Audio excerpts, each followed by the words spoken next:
Sper că n-am fost răutăcios cu această caracterizare. Îmi cer scuze dacă am deranjat pe cineva. Undeva la 600-700 de euro, ca să zicem așa, media de persoană. Au ajuns la 15, 18, 17 ani și nu știu să lege două cuvinte în română. Să dăm pe la Roma Antica să mâncăm o pizza. Și bineînțeles că genetic nici atât nu vor fi italieni. Sub 2 ani de zile să știți că nimeni nu a mers așa repede. Concertul stă să înceapă aici.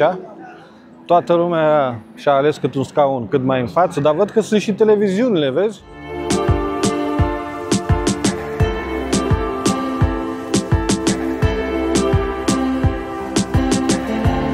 Salutare, dragilor, și bine ați venit la un nou vlog. Salutare! Astăzi sunt doar cu Izabela, frumoasa Izabela sau Bella Izabela, cum se mai spune în italiană. Suntem la Piacenza astăzi pentru că trebuie să rezolv ceva probleme personale, ca să zic așa. Alina este la muncă, din păcate, n-a putut să fie astăzi cu noi. Astăzi vreau să vorbim un pic despre controversatul subiect cum să îți obții cetățenia italiană, pentru că am văzut mai nou că apar diferite canale care vor să dezvăluie aceste mistere, care nu este deloc ușor să accesezi această cetățenie italiană. O să întorc camera ca să nu ne vedeți pe noi în continuu, că sunteți sătui de noi, și vă mai arătăm și orașul totodată în timp ce vorbim. Să începem cu începutul. În primul rând, vreau să vă spun vorba italienilor. La cittadinanza italiana si guadagna, non si regala.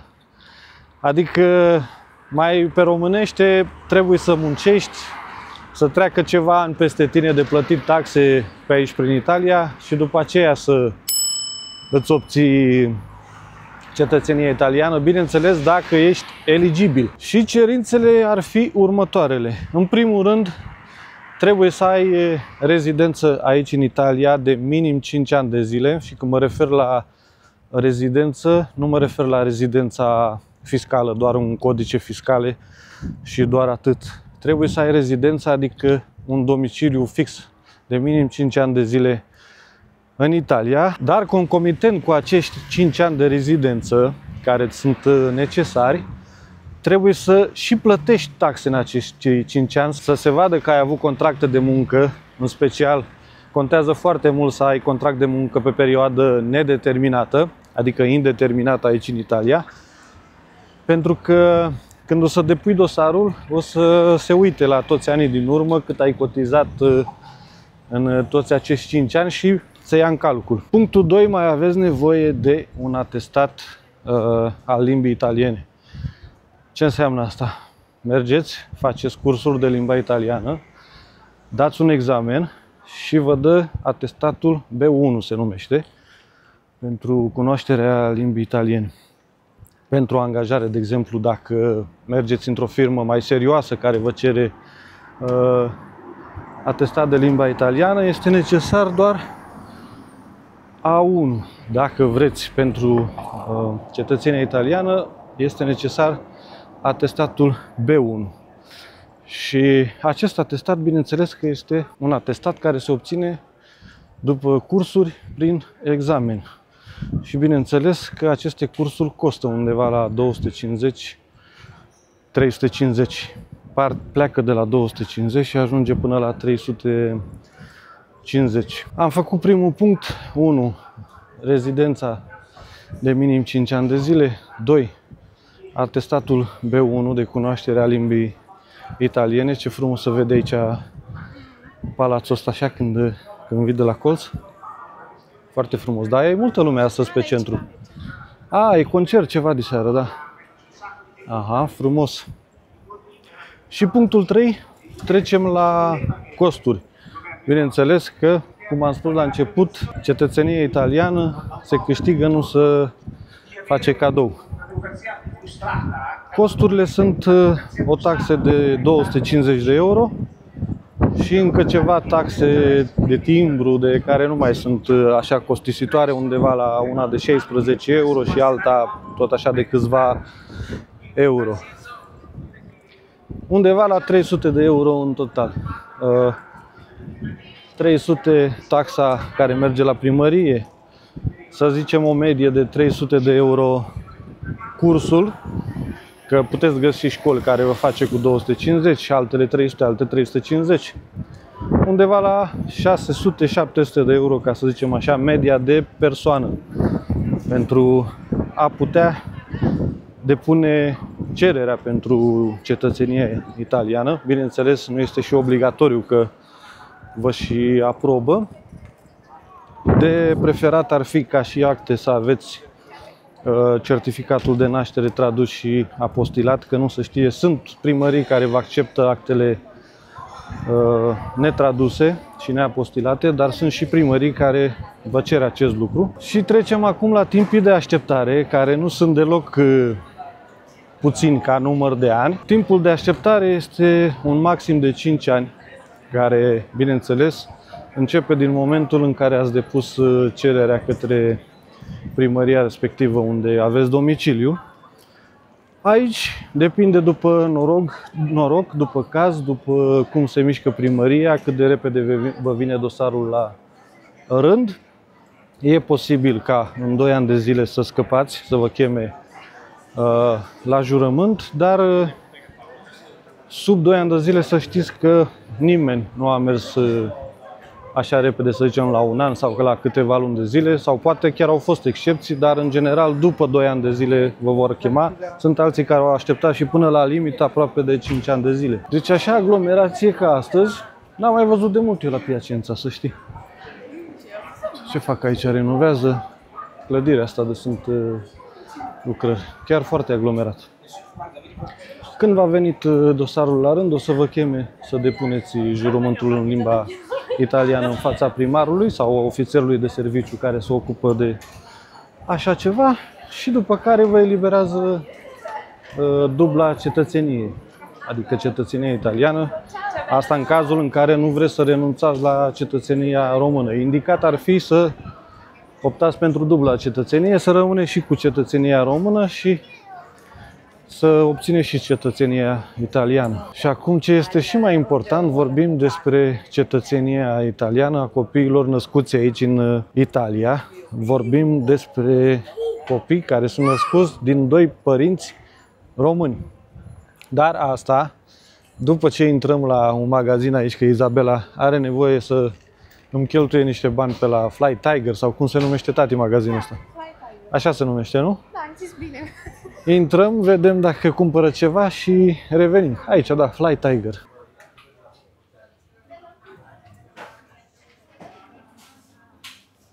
Am scăpat repede de data aceasta și ieftin. Nu și-a luat decât un portofel, un organizator de bani. Adică poți să spui bani, are o filă unde spui bani pentru vacanță, o filă pentru unde spui bani deoparte pentru, cum se zice, nu știu, când vrei să strângi bani pentru un telefon sau pentru machiaje sau ceva de gen. Și aici pe centru este destul de aglomerat și în față se vedea frumos biserica, dar acum o renovează, după cum se vede, și aproape că nu se vede nimic.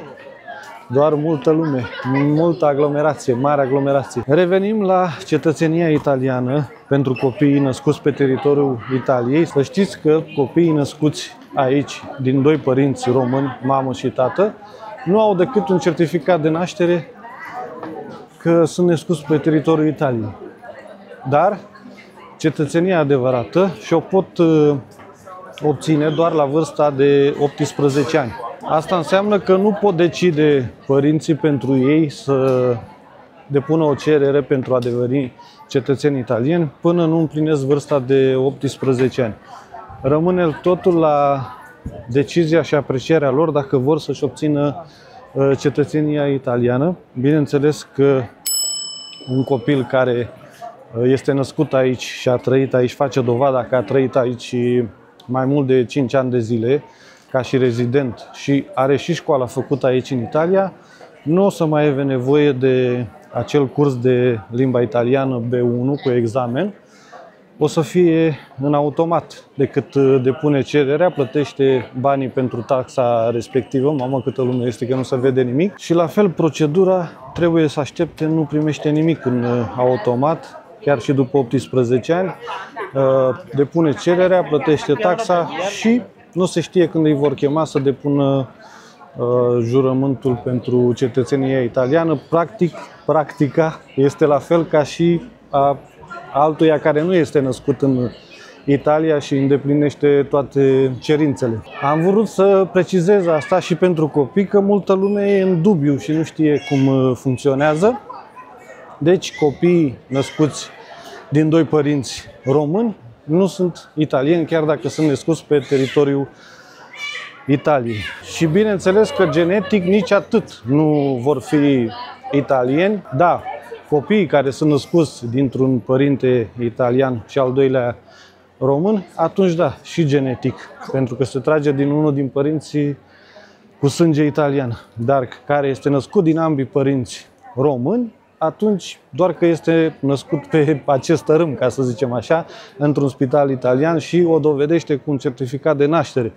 Dar nimic mai mult. S-ar fi văzut frumos aici dacă nu era în construcție, în renovare biserica, dar din păcate cred că ați mai văzut-o în alte videouri cum arată în realitate. Este o biserică foarte frumoasă și cu turnul acela de la clopot, așa înalt frumos. Și dacă tot am deschis subiectul cu cetățenia italiană a copiilor născuți aici pe teritoriul Italiei, cu părere de rău vreau să spun că am văzut cazuri copii născuți aici în Italia, din ambii părinți români și din păcate au ajuns la 15, 18, 17 ani și nu știu să lege două cuvinte în română. Din punctul meu de vedere este un lucru foarte urât să nu-ți înveți copiii să vorbească limba părinților, chiar dacă el este născut aici și a trăit aici și trăiește în continuare și face școală și așa mai departe. Este foarte urât să nu-ți înveți copiii limba practic de unde a rădăcinilor, de unde se trage, nu? Limba română. Dar sunt cazuri și mai rele de atât, nu numai că nu știe să lege două cuvinte în limba română, încă n-au fost niciodată duși până în România. Nu știe nici măcar cum arată țara rădăcinilor sale, de unde se trag părinții săi, de unde sunt bunicii săi, de unde provine de fapt, cu toate că este născut aici. El habar are de unde se trage, din păcate. Și nu spun asta cu răutate, dar este un adevăr care doare. Că normal trebuie să-ți recunoști rădăcinile, trebuie să îți vezi realitatea de unde provii. Cu toate că ne ținem mândri că suntem născuți prin Italia, nu e cazul nostru, zic așa în general, generalizez pentru toată lumea. Ne ținem mândri, dar ne ținem mândri degeaba dacă nu ne știm limba, cel puțin limba părinților noștri, de unde provin părinții noștri. Nu mai zic că foarte urât să nu-ți vezi țara de unde provii, rădăcinile.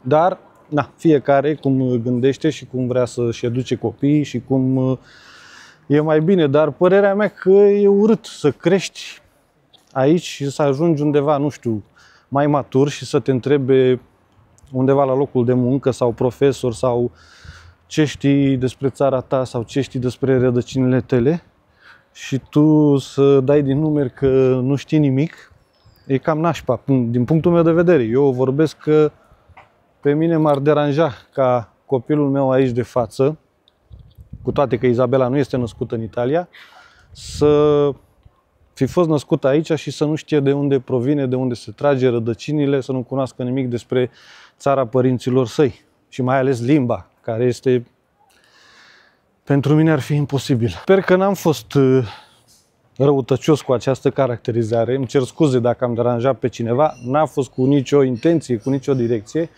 doar că am dat aceste detalii ca să afle toată lumea care este adevărul și cu cetățenia copiilor născuți aici și cu cei care vor să-și obțină cetățenia italiană. Dacă mai aveți întrebări sau nelămuriri sau poate am omis eu ceva, vă aștept în secțiunea de comentarii să mai discutăm acolo. Poate eu am omis cine știe ce criterii și nu le-am povestit aici. Vă aștept în secțiunea de comentarii să ne mai dăm o părere. Nu puteam să venim la Piacenza și să nu dăm pe la Roma Antica, să mâncăm o pizza cu...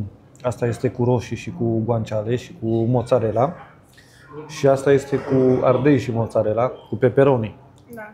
Bună, rău de tot, mai ales asta cu pomodori și cu guanciale, e top. Și aici am luat cu carbonara. Asta este ragu, nu? Da. Cred că cu ragu. Și asta e cu carbonara. Stai că arată bine. Arată bine, nu? Da. Am luat unul așa, mâncăm jumate eu, jumate ea. Și din astea e destul ca să... Mamă, îmi vine apă în gură, deci nu mai pot să vorbesc, ferească Dumnezeu. Pentru că știu că de fiecare dată aici e bună rău de tot. Hai să luăm asta cu guanciale prima dată. Ia uite, ce bine arată. Sper să nu vă fac poftă. E bună? Blatul crocant, mamă, dar unul rău. Și restul, toată chestia asta e zemoasă, așa. Are suc ca lumea. Mamă. Hai să luăm un arancini de ăsta așa cu ragu. E bun? De fiecare dată cu mozzarella asta așa pățesc. Să nu mă înjurați. Bun rău, dar tot pizza e mai top.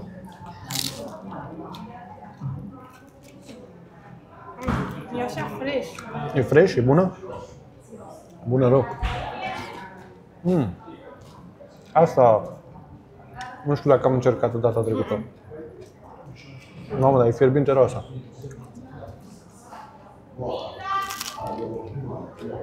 E bună, să știi. E bună? Are gust bun de la pepperoni. Top! Hai să îmbalotăm, că nu mai am răbdare. Concertul stă să înceapă aici. Toată lumea și-a ales cât un scaun cât mai în față, dar văd că sunt și televiziunile, vezi? Sunt acolo camerele de la cine știe ce posturi de televiziune. Festival de pensare contemporaneo. Hai că poți. Da, deci e tot cu muzică contemporană și cu chestii din astea.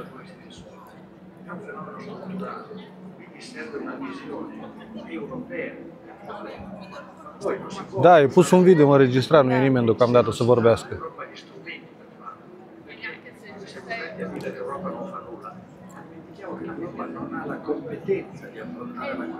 Mergem acasă, că se face târziu și ne ceartă Alina după, că stăm prea mult în plimbare fără ea. Glumesc, nu ne zice nimic ea sărăcuța, dar din păcate câteodată ea din cauza serviciului.